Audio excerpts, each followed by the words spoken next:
Olá, sejam muito bem-vindos a mais um Saúdecast.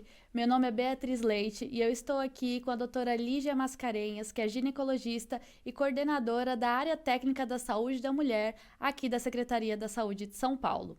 Olá, doutora, seja muito bem-vinda. Oi, muito obrigada pelo convite. Doutora, você pode explicar pra gente como que funciona a área técnica da saúde da mulher?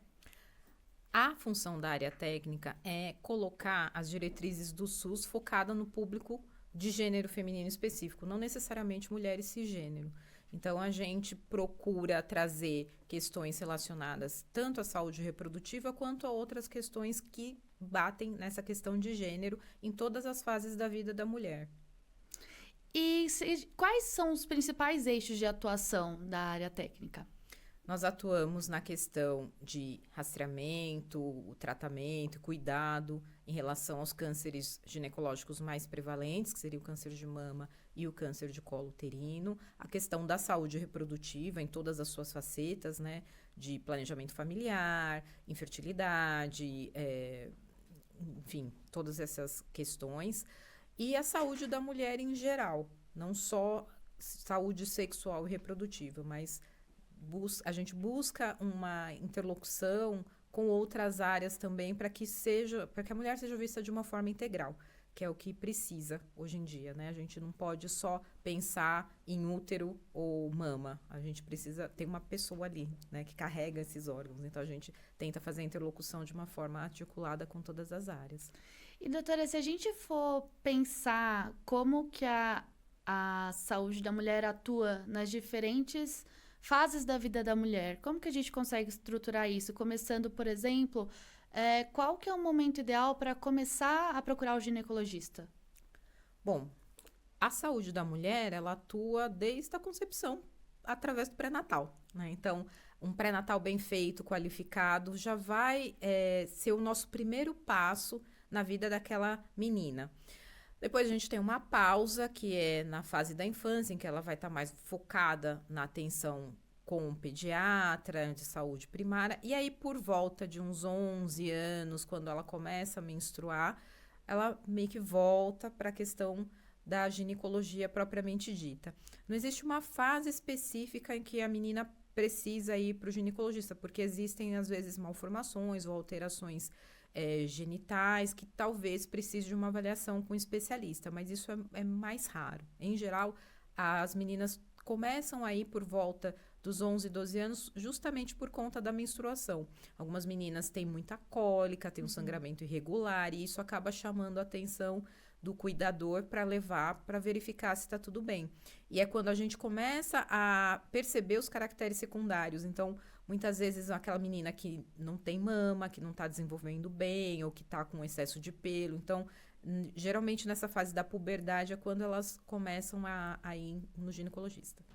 E aí, o ideal é fazer um acompanhamento ano a ano ou depende? Se a menina não tem sintoma nenhum, como é um atendimento conjunto, porque ela continua sendo atendida pelo pediatra, então ela pode ir quando tiver necessidade. Né? Nesses casos mesmo, de tá com muita cólica, tá sangrando muito, tem alguma dúvida, ou até mesmo na questão reprodutiva, né?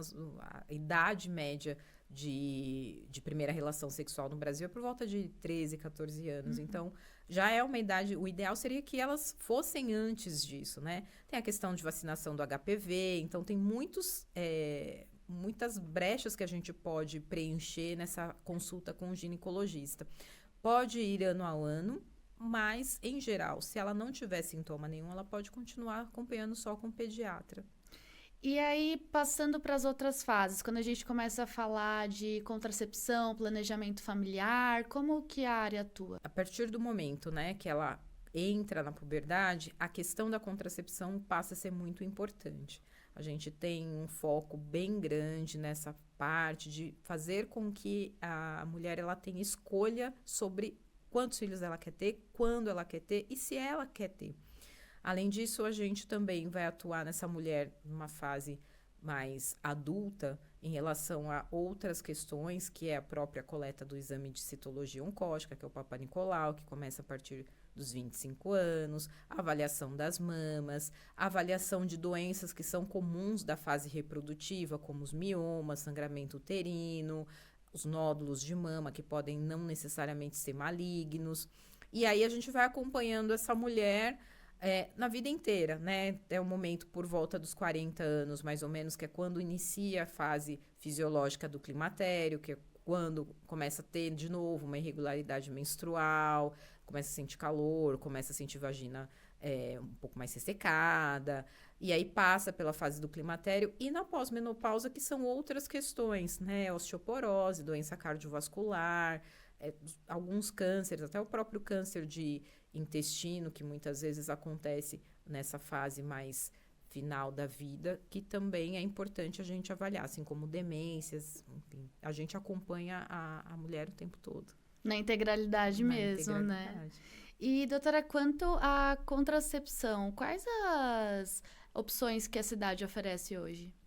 São Paulo é bem completinha no cardápio de contraceptivo. A gente oferta desde métodos não hormonais, que são mais comportamentais, como, por exemplo, os preservativos interno e externo, quanto métodos hormonais, né? Então, entre os não hormonais, a gente tem os preservativos e tem o DIU de cobre. Entre os hormonais, estão disponíveis as mini pílulas, que tem um hormônio só, as pílulas combinadas, os injetáveis mensais, injetáveis trimestrais, o implante subdérmico de etonogestrel, que dura 3 anos, o DIU hormonal de 52 miligramas, que dura 5 anos, e ele tem um foco, além da contracepção, de doenças relacionadas a sangramento, endometriose, e o DIU de levonorgestrel de 19,5, que é mais focado na contracepção também, mas tem uma vantagem em relação ao DIU de cobre, que por ter hormônio, para aquelas meninas que têm muita cólica ou têm um sangramento importante, elas podem utilizar como alternativa, além da vasectomia e da laqueadura para aquelas pessoas que têm desejo. E agora também o Hospital Vila Nova Cachoeirinha tem se mostrado uma referência no tratamento de endometriose, né, doutora? Você pode contar um pouquinho mais pra gente sobre isso? A endometriose é uma doença que é relativamente comum na população feminina, então a gente tem uma estimativa de que 10% das mulheres têm endometriose, e entre as inférteis, mais ou menos 50% vão ter endometriose, né? Caramba. Então é um número bem alto. E a gente tinha uma dificuldade muito grande, tanto no tratamento clínico, mas principalmente no cirúrgico. Então, a alocação da equipe de cirurgia no Hospital do Cachoeirinha para fazer essas cirurgias de endometriose melhorou muito. Hoje a gente não tem praticamente fila para mulheres de endometriose, porque o tempo é muito rápido e melhora a qualidade de vida, principalmente. Que mais do que a questão da fertilidade ou não, né? Você ter cólicas incapacitantes todo mês é uma coisa que não tem porquê em pleno século XXI com tanto recurso, né? E não pode ser... A gente, como SUS, tem que pensar na equidade, né? Todo mundo tem que ter direito. Então, deixar isso à disposição da população, por mais vulnerável que ela seja, é um grande ganho para a população de São Paulo.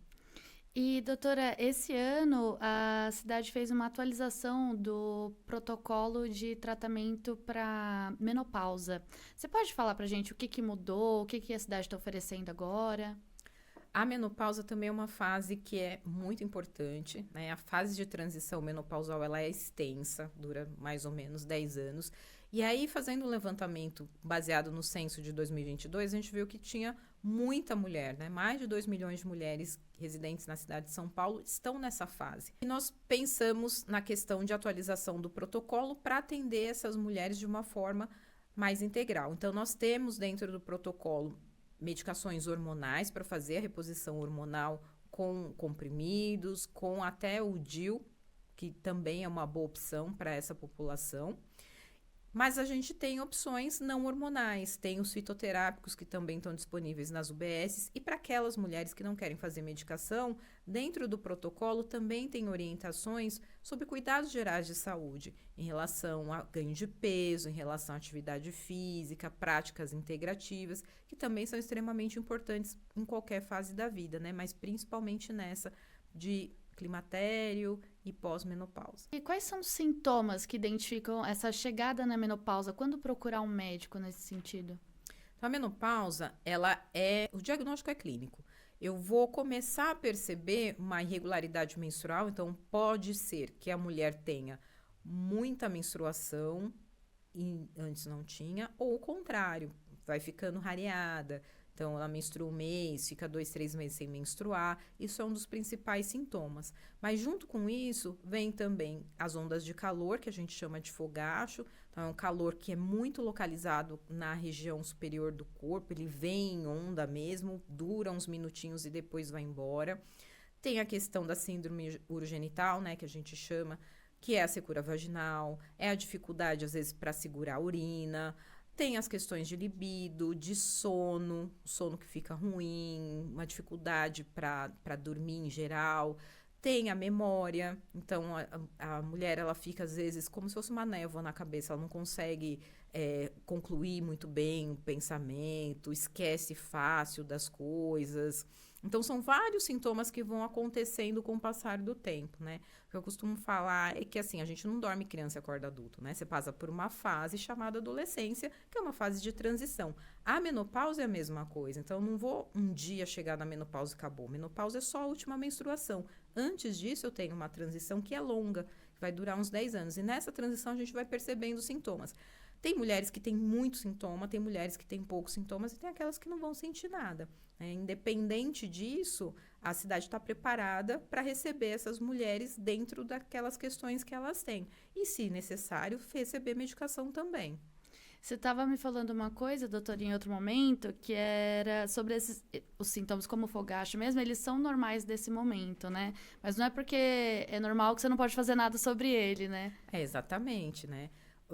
É esperado, tá dentro do processo de envelhecimento natural, que eu sinta algumas coisas. Mas eu não preciso sofrer por conta disso, né? Se a gente tem tecnologia, por que não acessar? Que bacana, doutora.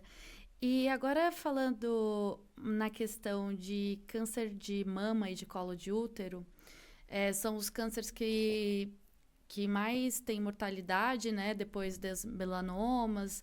E qual que é a linha de cuidado, qual que é o protocolo que a cidade está adotando agora? Bom, nós seguimos sempre as diretrizes do Ministério da Saúde. Então, até o momento, nós estávamos fazendo, por exemplo, a mamografia bianual para todas as mulheres a partir dos 50 anos. Isso sem nenhum sintoma. A pessoa que tivesse qualquer sintoma faz a mamografia em qualquer momento da vida. Então, percebeu um nódulo, saída de secreção, a pele ficou diferente, é só procurar um UBS e a mamografia já é encaminhada para essa pessoa poder fazer. Com a orientação do Ministério da Saúde de redução da idade, então nós vamos adequando o nosso protocolo, né, com o passar do tempo, para que essa idade vá para os 40 anos e que as mulheres mais jovens também sejam contempladas. E quanto ao exame de citologia oncótica, que é esse que identifica o câncer de colo de útero, né? Também vai ter uma mudança, né? Então, a diretriz do Ministério da Saúde mudou. Então, ao invés da gente usar o exame de Papa Nicolau, né? Que hoje se colhe a partir dos 25 anos, e aí você faz 2 coletas seguidas em 2 anos consecutivos. Se eu tiver 2 exames normais, eu começo a colher a cada 3 anos, isso vai mudar. Então, aí a gente vai começar a colher o DNA de HPV, que é um exame mais sensível, e aí esse exame, dando a partir dos 25 anos também, mas ele dando negativo, o intervalo deixa de ser 3 anos e passa para 5 anos. E aí a pessoa não precisa mais fazer coletas. Isso não significa que ela não precisa ir na UBS, que ela não precisa ser examinada, que ela não precisa ser avaliada. Então, os exames anuais, a avaliação anual de rotina, ela pode continuar sendo feita. É o exame de citologia que não vai ser feito mais. A mudança é no processo do diagnóstico, né? O processo da citologia para o DNA, ele é muito mais sensível. Então, não há necessidade de se ficar fazendo todo ano a citologia. E aí, se ela tiver dor, corrimento, algum tipo de problema, uma coisa não inviabiliza a outra. Então, ela pode, com certeza, procurar o UBS para resolver esse problema, independente de ter feito ou não o exame. Tomar as vacinas, fazer tudo certinho. E, doutora, aproveitando que você falou sobre vacina, qual que é a importância da vacina do HPV, que é dada ali no final da infância, começo da adolescência, né, para minimizar os casos de câncer de colo de útero? Então, como você falou antes, né, o câncer de colo de útero é um dos principais que mais matam mulheres no Brasil. O câncer de colo de útero é uma infecção sexualmente transmissível e ele é prevenível. Então, a vacina ela atua justamente nisso, de evitar que você tenha o câncer propriamente dito. Eventualmente, pode ser que essa pessoa tenha uma lesão precursora, que tenha alguma alteração, mas o câncer, o que mata, ela não vai ter. Daí a importância de se tomar a vacina. E por que a gente faz a vacinação tão jovem, né? Primeiro, porque eu quero prevenir. Então, não adianta nada eu fazer a vacinação em quem já teve contato, em quem já teve lesão. A ideia é fazer muito antes. E o sistema imunológico da adolescente ele é muito potente. Então, a partir do momento que ela entrar em contato com esse estímulo dado pela vacina, ela vai criar muito anticorpo e aí ela vai estar realmente protegida do HPV. E, doutora, qual que é a importância de trabalhar com a prevenção da gravidez na adolescência? A gente pensando na mulher de uma forma integral, essa mulher ela precisa estar empoderada. E a maternidade, ainda na nossa sociedade, ela é uma coisa que, entre aspas, ela freia a mulher. Porque o cuidado, em geral, com a prole é feminino. Né? Não só com a prole, mas que pensar em cuidado, a gente pensa em mulher.